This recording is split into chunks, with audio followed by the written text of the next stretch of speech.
Only middle మాత్రమే ఉంటది. దీన్ని మిడిల్ పూఫ్ అని గూడా అంటారు.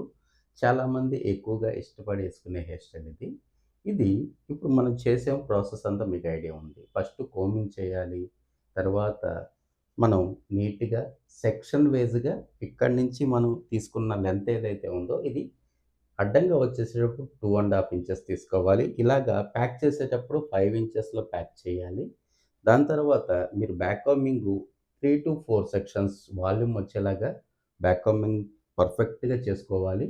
తర్వాత ఇటుపక్క గాని ఎక్కడ సెక్షన్స్ గ్యాప్ అనేది లేకుండా మిడిల్ పఫ్ ఇంత హైట్ చేసాం. మనం సెంటర్‌లోది కూడా కొంచెం డౌన్ అవుతది. దాన్ని కూడా మీరు ఈవెన్ చేసుకోవాలి. ప్రతి సెక్షన్ కూడా ఎలా ఉంటదంటే మనకి ప్రాసెస్ చేసేటప్పుడు రియల్ హెయిర్ మీద చేసేటప్పుడు చిన్న డిఫరెన్స్ ఏందంటే మనం రియల్ హెయిర్ మీద ఏదైతే చేస్తుంటామో ఫస్ట్ మనం హీట్ ప్రొడక్ట్ యూజ్ చేస్తాం. తర్వాత నీట్‌గా ట్యాంగిల్స్ రిమూవ్ చేసుకుంటాం. తరువాత ప్రాపర్‌గా స్ట్రెయిటెనర్ అయితే స్ట్రెయిటెనర్, క్రింపింగ్ అయితే క్రింపింగ్. అంటే వాళ్ళ ఈవెంట్ ఏంటి? వాళ్ళ రిక్వైర్మెంట్ ఏంటి? ఎలాంటి హెయిర్ స్టైల్ కావాలి? ప్రతి హెయిర్ స్టైల్స్‌లో కొన్ని డిఫరెన్స్ ఉంటాయండి. వాళ్ళ హెయిర్ స్ట్రక్చర్‌ని బట్టి మారుతా ఉంటది. ఇలాగా ప్రతీదీ కూడా పిన్ టు పిన్ మీకు ఎక్స్‌ప్లెయిన్ చేస్తూ మనకి ఆన్‌లైన్ క్లాసెస్ అనేవి కూడా జరుగుతుంది. ఒకవేళ ఆన్‌లైన్ క్లాసెస్‌లో మీరు జాయిన్ అవ్వాలంటే స్క్రీన్ మీద కనిపించే నంబర్‌కి డయల్ చేసి ప్రాపర్ డీటెయిల్స్ తెలుసుకోండి.